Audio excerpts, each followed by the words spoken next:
Good afternoon, and welcome to another straightforward version of Diatribes from the Voice of Doom. Now here's your stalwart and stochastic host, Voice of Doom.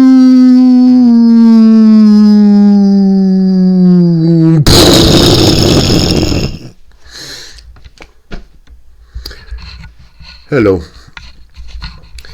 Alright, since we have about 45 days left before the end of civilization, I'll do a few more diatribes, even though it's really not necessary. You're hearing my stuff all over the internet now and all over the media and in the beer halls and everywhere else that people are stupid, we're doomed. And the smarter people who have expatriated themselves are commenting on a lot of stuff I've said in the past, such as the dumbing down of this country has caused our decline and soon failure. And we're really dumb because things are happening before our very eyes and we're letting it happen. Or we're pretending it's not happening, or we're just too blind to see. And I can tell you about so many different things where that's true. But first, I wanted to comment on what I said when I left off last time about this Roach character. I did watch the behavior panel, and they were talking about this kind of soliloquy or manifesto where he was talking to Ukrainians. He was doing an interview, and apparently he was in Ukraine and he wanted to help, and he was pontificating about how everyone should be rushing to Ukraine to help out. And it's good versus evil, and it's all very clear cut, and anybody that is of able body should be going to Ukraine to fight this scourge. Now, I don't know how these liberal idiots became such warmongers, but the behavior panelists were basically saying that he had delusions of grandeur, and he had no clear idea of anything, and everything was cut and dried for him, and blah, blah, blah, blah, blah. And they said he showed all the signs of being a dangerous personality, and that eventually he would do something to get attention for himself, because he wanted to help Ukraine, and they said, you're too old, you don't know anything about warfare, you'll just be a hindrance. You'll just be one more dead body in the pile. So, thanks, but no thanks. And now he's like, I got to do something to make myself known. Okay, we'll see what happens. It'll be put on the back burner. And we won't be seeing his face till after the so-called election. And by that time, we'll be in total anarchy. So, they might open the Bastille at that point and let everybody out. I don't know. Let's go on to more stuff. Gargoyle. She's been making the rounds to all the tough media outlets to expound on her policies, such as Oprah, whose house did not burn down in the Maui Lahaina fire for some reason. And she's just being her usual idiotic self, and it occurred to me that, we don't have any time left to be looking at history down the line, but you would think that, given America, what used to be America's history of, maybe they don't get the best people to be president, but they get competent, capable people to be president. For the most part, up until recently. People like FDR, Harry Truman, Eisenhower, Lyndon Johnson, Nixon, they all did well in school. They were high achievers. They had a lot of ambition, and they paid their dues to get to where they got. They weren't dumb. Now, you're going to tell me that the first female president of what used to be the United States is going to be this person who's a cackling, brainless moron, and that's putting it nicely. Beyond being moronic, her ideas are destructive to everything that earthlings hold dear, such as life, liberty, and the pursuit of happiness. Not going to happen with her. You guys don't want to get it, okay? But I'm just going to skip from subject to subject because nothing really occurs to me to be a main overarching theme except for the fact that we have 45 days. We are not going to have a civilization. Something's going to happen. And there's other things going on. There's a microcosm within the macrocosm that is being used as a focal point for a certain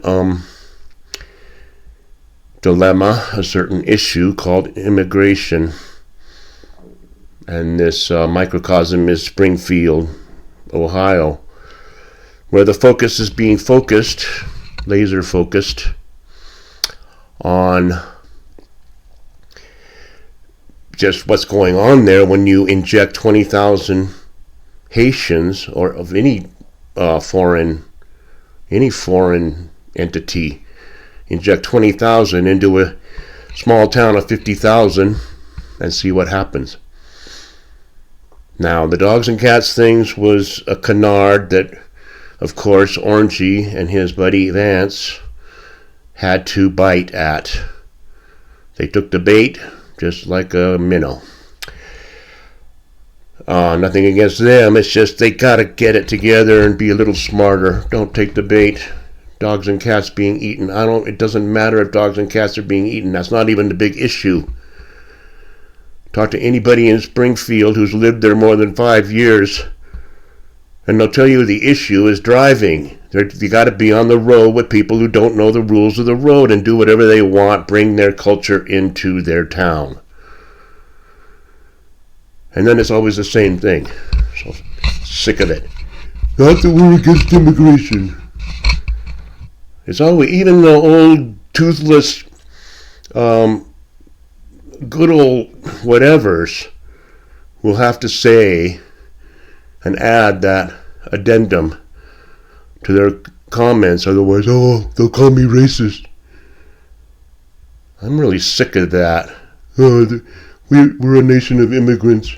Nothing against immigration. Okay, you want to hear my opinion right now? Shut the border down completely. Lock it. And line it up with people with guns, machine guns. And anyone who crosses that border will be shot unless you have permission. And that's that. That's my solution, because I think we should get back to letting the people who have been filling out the paperwork and paying the fees to try to get in to be citizens of America, or what used to be, get that process going again, because I can't help but think about all these people who've been waiting years and years and years to legally enter what used to be the U.S., only to be put on the back burner so that they can allow people to be shuttled in, flown in from everywhere, and settle in middle America, settle in the red areas with migrants who don't know the rules of the road and are driving on sidewalks, and they're driving on the wrong side of the road. Oh, did you have a license in Haiti? Yes, okay, well, here's your license. That's not going to stand. Well, it is going to stand. Of course, everything's going to stand because nobody's going to do anything about it. Don't talk about alpha males to me ever. There isn't one. There's not one alpha male on the continent of what used to be the United States. Because if there was, things would be done about some of this stuff. But what it is line everybody up for the abattoir, and it's like, everybody get in line for the abattoir. Here's the line for the abattoir, get in line. Oh boy, the abattoir. Let's all get in line. What do they think the abattoir is? And they're all anxious to get in line, and they're yelling at people who don't get in line. And the irony at the very end, the very delicious irony, we'll all be gone as common clay. But the media elites and the politicians and everyone else who expedited our demise will be the next to go, because it happens every time. Happened with Ivan the Terrible. He got rid of his henchmen after they did their dirty work. Happens with Stalin. He gets rid of his henchmen after they do his dirty work. Happened with Schicklgruber. After the SA secured the country with terrorism, he got rid of them. So they'll be gone too. And it'll just be the very elitist of the elite who have lots of big, huge yachts and lots of big, huge houses and not a whole lot of people in their way to do what they want and live high on the hog. And have AI do the work for them and basically have the life of Riley for about 1.75 billion people left on this planet. Okay, so I told you a bunch of stuff about everything, and I think I got my ideas in pretty good. I'm getting sick of it. I mean, that's the bottom line. The whole concept of the first female president is absurd. It's like people should run, and if they're capable, they should be elected. The first woman, the first person of color, first Mongolian, whatever. Just get good people. Never mind what they are. But if that's going to be the first female, so-called female, don't know for sure, but if she's going to be the first female president, then it's a sad state. It's a sad commentary on what used to be the United States and its moronic denizens. Absolute idiots. And if you talk to any other commentators, they will agree with me. Every thinking person knows that we are a country of morons. So, that's it. Bye.